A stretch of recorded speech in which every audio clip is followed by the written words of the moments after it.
We are going to talk about the goals and aims of PT management in case of COPD. First, we will see what are the different aims that we target when we have to give physiotherapy management to any of the patients. And then we will see the different strategies that can be given to these patients. In last class, we have seen that what all problems the patient had. The quality of life of the patient was deteriorated. Then the mucociliary transport was affected. The ventilation was affected. There was problem in clearance of secretion, lung volume and capacities, and flow rates were affected. Work of breathing was much increased. Then exercise capacity and physical endurance was all affected. So, when we talk of the physiotherapy management in patients of chronic obstructive pulmonary disease, you have to target that you need to maximize the patient's quality of life. Now, working on quality of life is that you need to take it as an outcome measure as well. So, there are several, like in last class, I have told you that there are several questionnaires available through which you can take the quality of life. So, you can take SF-36 or you can go with specific respiratory disease questionnaires as well. Okay. Before moving on to making any aims, it is very important that you educate your patient regarding the problem, regarding why physiotherapy is important, and what all techniques you are going to give to the patient, how they are going to help the patient, how they can monitor their symptoms. So you need to educate your patient regarding all these aspects.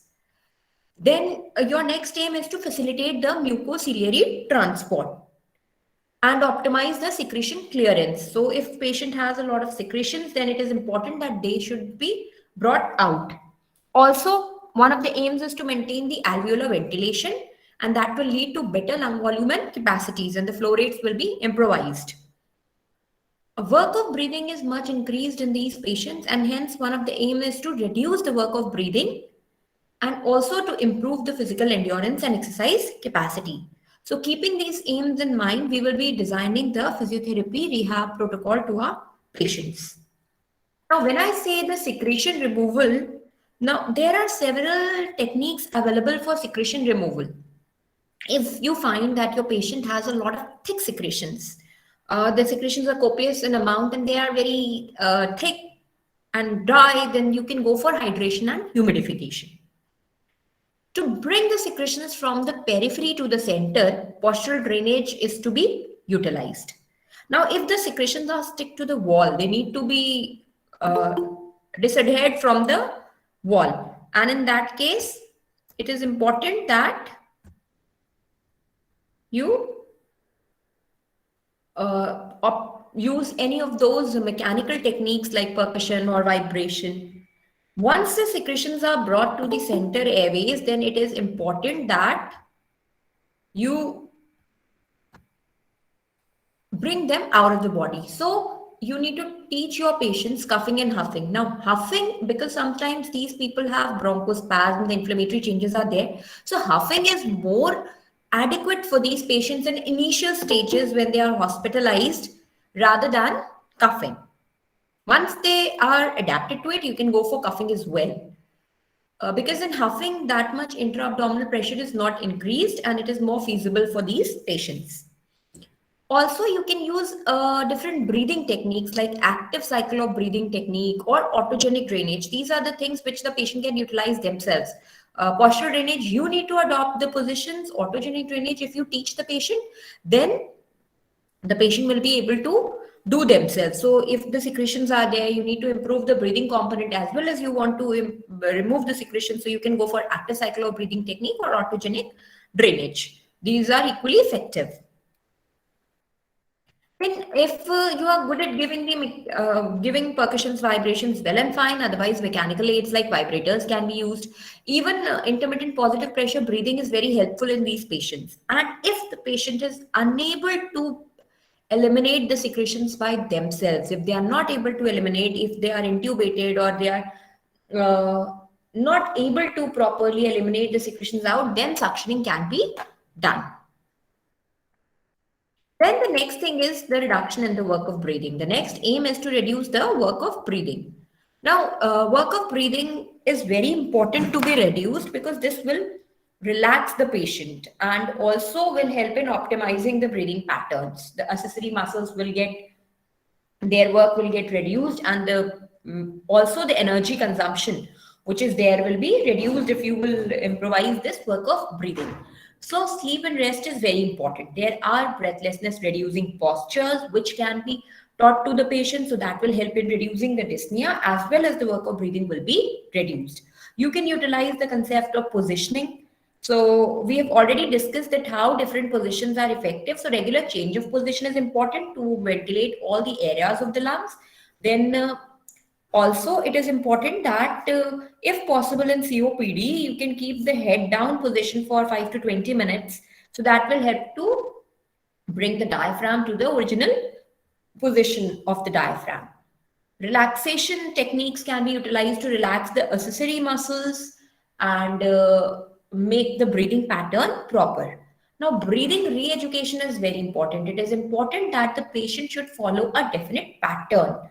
So it is important that inspiration should be proper and expiration should be a passive process and prolonged. Now, what happens in these patients is that because of the forceful expiration, their expiration is not complete, but it is forceful as well.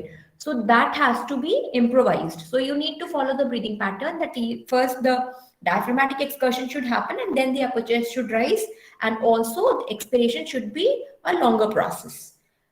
Pursed lip breathing is one of the techniques which is very effective, which will help in reduction of work of breathing, which will improve the saturation of the patient. So that can be taught to the patient. Diaphragmatic breathing again will improve the diaphragmatic excursion, and it will help to relax the patient as well, thus reducing the work of breathing. Then, as I said, then breathlessness need to be reduced in these patients. So you can always use the breathlessness reducing postures. You can go with pursed lip breathing. You can teach your patient energy conservation and pacing with activities. If the patient has to eat, if the patient has to walk, तो अगर उसे suppose 1 meter distance walk करना है, तो you can teach the patient pacing activities like जब वो inhale कर लेगा तो at standing he should inhale, he or she should inhale, and then further walking for 2-3 steps they should keep exhaling. So while exhaling they should take further steps. Similarly, अगर उसको step up and down करना है, तो you can, before taking a step, the patient can inhale, and then while exhaling, the patient can go up 2-3 steps. Similarly, if the patient wants to wear any clothes, then prior to wearing of the cloth, the inspiration should be done, and then buttoning should be done, and wearing of that component of wearing and buttoning should be done during exhalation phase. So this will all help in reducing the breathlessness. It will help in reducing the exertion, which actually is there in these patients with minor activities as well, and it will help to reduce the work of breathing. Then mechanical non-invasive modes of ventilation by mask can be given to these patients.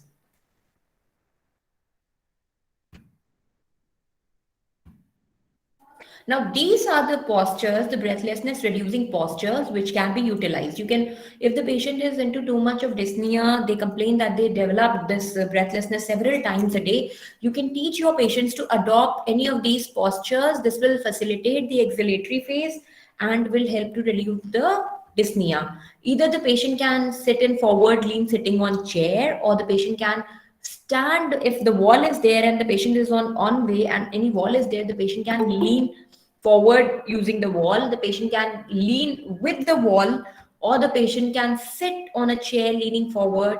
And if the patient is lying, then high side lying, the upper body has to be elevated and the lower limbs should be properly supported. So high side lying position is very much effective. So you need to go with any of these postures. This will help to reduce the breathlessness. The non-invasive ventilators, I said, that can be given via to BiPAP and CPAP. The CPAP is the common mode of non-invasive ventilator, which can be utilized in these patients with mask. Then comes the component of exercise training.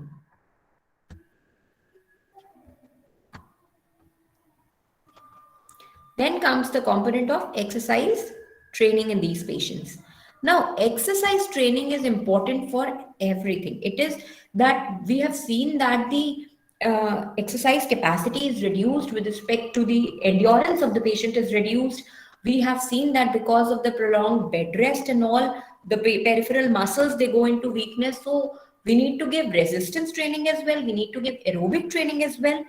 And also the respiratory muscles are being affected. So respiratory muscle training should also be given.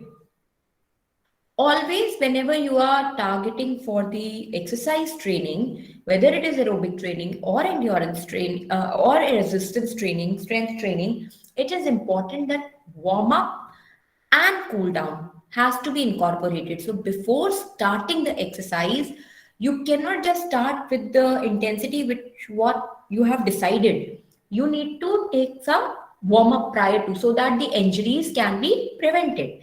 And similarly, when you will give your exercise phase, after that cool down is equally important. Now cool down will help to bring the body down to the initial stage gradually. It will not allow for domes to develop. It will not allow that pooling of the blood, which can pooling of the fluid in the lower limbs, which can happen because of the exercise being stopped suddenly. The patient will, otherwise, if cool down will not be done, then the patients may develop domes. The patient may develop these problems like dizziness, and they may fall down. Sometimes blacking out can happen. So these it is very essential that warm up and cool down has to be taken into consideration. Now, aerobic training, it is important that what kind of training you are going to give, whether you are going to give uh, the upper body training using the upper body aerobics, sitting aerobics, or aerobics on a chair, or any other type. Then intensity is to be decided with the help of any of those. Either you can take heart rate maximum as the highest point from which intensity can be calculated, or you can, so I'm just using the whiteboard.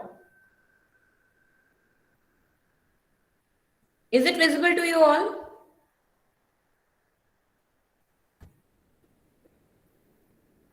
Is this whiteboard visible to you all? No, ma'am. No? No, ma'am. Okay, just a second. I'm just a minute.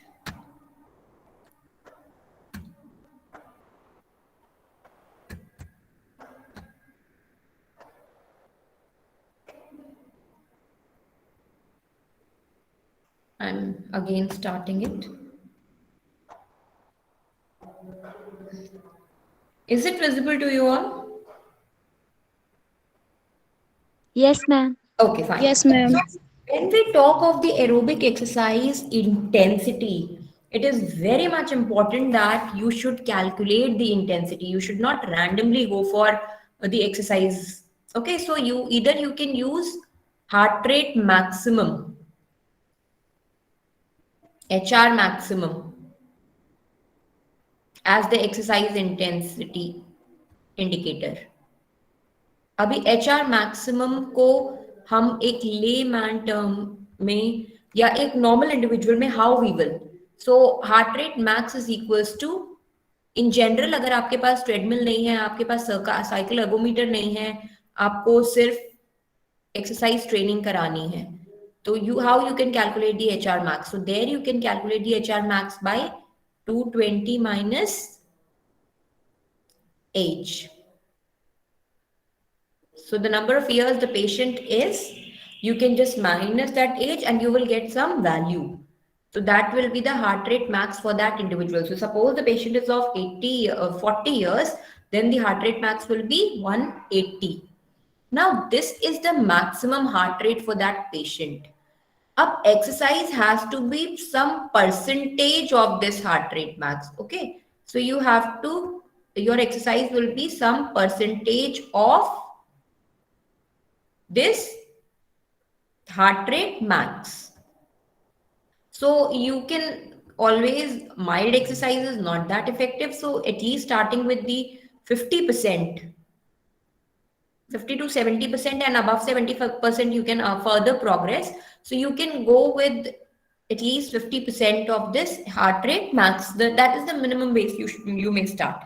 And at least 3 times a week you should go for the heart rate, this aerobic exercise training. You can utilize several, if you don't have a like this treadmill or ergometer है तो आप उस पे कराइए, arm ergometer है तो arm ergometer पे आप इतना हार्ट रेट मेंटेन करते हुए, जो भी 50% है सपोज, तो 90-60% सपोज आपने लिया, 50 to 60% का range, so the heart rate will come around 90 to 100, in that range. Okay, so you can keep the heart rate at that value when the patient will start exercising.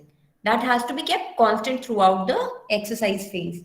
And you can go with the jogging, you can go with arm cycle ergometer, or you can go with the treadmill walking, or anything like that. Then you can progress as the patient improvise. This is the simplest way if you don't have anything to calculate the exercise intensity.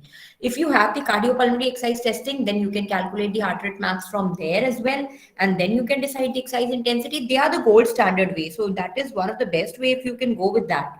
But if you don't have any of the availability, you can utilize this heart rate maximum if you're not doing any test, or you can use 6-minute walk test also to prescribe the exercise testing. So you will get a distance, and from that, putting that distance into the VO2 max equations, you can get the VO2 max of the individual, and some percentage of that you can utilize to perform the exercise. Fine. So you can go either way, any of the ways, but exercise intensity has to be given. Now, is the presentation again visible to you all? Yes, ma'am. Fine. Okay. So now here we have talked about the exercise training. I told you the frequency, that it has to be given at least 3 times in a week, or 5, maximum you can go for 5 times in a week. Okay. And then at least for 30 minutes. So if the patient is not very good at performing the continuous training, you can have the interval training. So you can go for a rest period in between the exercise phase. So you can do that way, and always it has to be supported by warm up and cool down. Now, next thing that you need to utilize is the respiratory muscle strength training. Respiratory muscle strength training ke liye bhi again we need this exercise intensity. So you need to measure the PI max and PE max. And again, जो maximum value आएगी PI max और PE max की, उसका percentage हम. So we go for 30 to 50% in initial stages. We go for 30 to 50% of PI max in these patients. So as I told you that this can be how aerobic exercise prescription can be done. Again, the slide shows the same, that duration has to be 20 to 30 minutes interspersed with rest in between if the patient is not fine with the continuous mode, 3 to 5 sessions per week. And you can utilize various methods of calculating the exercise intensity. Then this is how the inspiratory muscle trainers are available in the market. Threshold trainers are available. So you can always recommend your patients about the threshold trainers. Whatever PI max or PE max has been set as the target of the patient will perform those trainers, and it is like 20 minutes in a day. It can be done twice a day. Okay, and 3 to 5 times in a week is the required thing. Then next thing is the resistance training. Now, resistance training means the strength training of the periphery muscles. We have trained the respiratory muscles. Now we need to train the periphery muscles, which are going into atrophy for the bed rest. Okay, so upper limb training, lower limb training are to be given. It is always that a rest of 48 hours should be given when major muscle training is being done. So, and repetition maximum you can calculate with 1 hour. So suppose whatever weight the patient is able to lift in one repetition, some percentage of weight, again here in resistance training also, we start with 30 to 50% of the weight. Then 10 repetitions at a time, 8 to 10 repetitions at a time can be given. You can, and the resistance training of major muscles should be separated by at least 48 hours gap in between, and resistance training can be given at least for 2 days in a week. Then apart from resistance training, it is also essential for flexibility training. So stretching of the major muscles, the upper limb muscles and the lower limb major muscles is important, and balance training is also important in these patients, because it has been seen that balance is too much impaired in these patients. Apart from this, you have to teach your patient the technique of energy conservation. So, while performing the ADLs, the mechanical rest which is needed, the stress reduction, and energy conservation is important. And also, while teaching energy conservation, the rest period, which is so you can conserve the energy by providing rest period in between, and pacing of activities simultaneously taught to the patient so that they do not increase their exertion. And also, when they are at homes, the goal for home care is equally important. The patient should understand what dysfunction or disease they have. They should be compliant with medications and precautions. They should know how prevention can be there. So, if anybody is into smoking, they should be asked to stop smoking. They should be taught what are the harmful effects of smoking, and if they'll continue, then what harm it can further lead to. And preventive strategies should be taught to them. They should know how to manage their ventilation. So, teaching the breathing strategies is very important in these patients. And because these are the patients who develop problem in the expiratory phase, so start up with the pursed lip breathing. That is the first breathing you should teach these patients, and then you can go with the inspiratory component. So ventilatory strategies can be taught to patient to increase the comfort and function. And also you should teach the patient how to monitor the signs and symptoms. This again is very, very important, that how they should monitor their signs and symptoms so that they may know when they are deteriorating and when they are improving. Whenever patient understands what is happening, how they are getting benefited with the rehabilitation part, then they are able to apply those strategies themselves also, and their morale is also boosted. The COPD is a lot of time associated with these patients are very anxious at times. They sometimes they have psychological problems. They may suffer from depression and all because they are sometimes too much into bed rest because of the increased dyspnea and the exertion, which is very much. So these patients should be made to learn the strategies, how to apply them on themselves at home as well. If they will learn these breathlessness reducing postures, well, the ventilation strategies, the use of oxygen if they need, they should well be aware of that if saturation is falling less than 90%, then the oxygen is needed, and what is the importance of utilizing oxygen, when it should be used. They should learn to monitor their own signs of impeding trouble so that they can help themselves better. Also, the metabolic rates are increased in these patients and they need proper nutrition. So proper nutrition and hydration is equally important. And as I said, that these patients may develop the psychological problems as well. They may have anxiety or depression. So a social support network is important. They should participate in society. Then they should have general exercise program at least 2 days in a week for overall health. Now, sometimes what happens is the patients, they develop exacerbation of COPD. Exacerbation of COPD means that these patients are associated with increased dyspnea, increased sputum production and volume and purulence, and there's a lot of cough. So these patients have much, much more symptoms, and it is needed that they need to be hospitalized. So in that case, the physiotherapy immediately is not very, very effective. It's not like that every time we have to employ some physiotherapy immediately. We need to provide rest also. Even maintaining the position of the patient, providing relaxation, that is also a part of physiotherapy. So in such cases, in cases of exacerbation, it is important that the breathlessness reducing postures, the relaxation techniques should be taken over rather than employing any of those ventilator strategies. And then they are given the medication. So as soon as they're hospitalized, these cases are not dealt at home or in the outpatient clinics. They are generally hospitalized. So these patients, whatever the antibiotics or the bronchodilators, the nebulizers, whatever is needed is given to these patients and they are medically managed. And what all we as a physiotherapist in that case can do is we can provide relaxation, we can provide breathlessness reducing postures.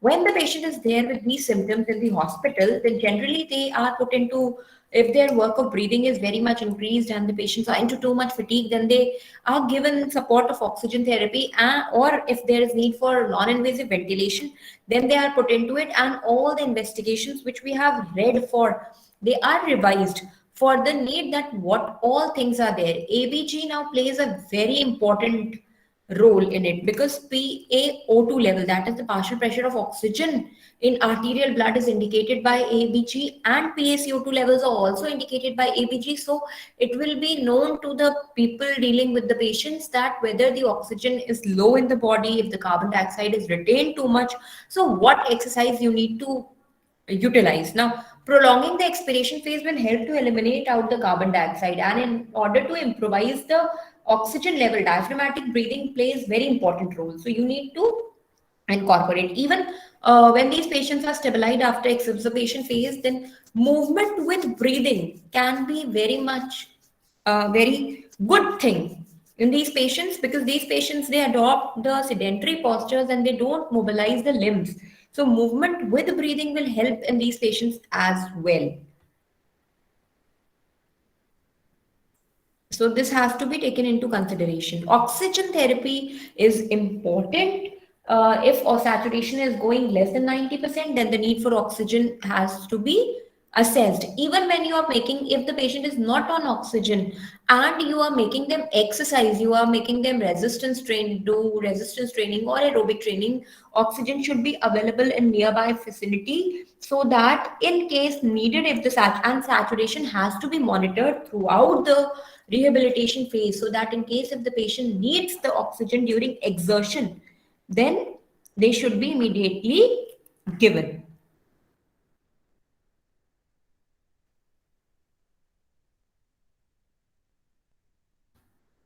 Okay, so this was about the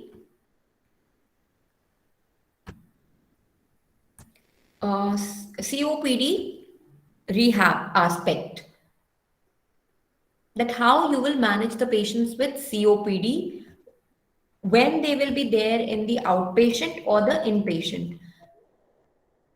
Every aspect of training is important. Aerobic training, exercise training, breathing re-education, then reducing the work of breathing, the breathlessness reducing postures, and those techniques of positioning. Every aspect is important. And then respiratory muscle training, if you can, this is also very important. If the patient is intubated and then you want to wean the patient from ventilators, then also respiratory muscle training helps a lot. They will help in early weaning and they will help to make the patient independent as early as possible. So inspiratory muscle training is very, very, very important. If you can incorporate this, if you are not able to incorporate, then strengthening of diaphragm with the use of weight can also be given. But initially in these patients, you need to first start with the expiratory component. So expiration, if you will improve, then you will be able to easily improvise these patients.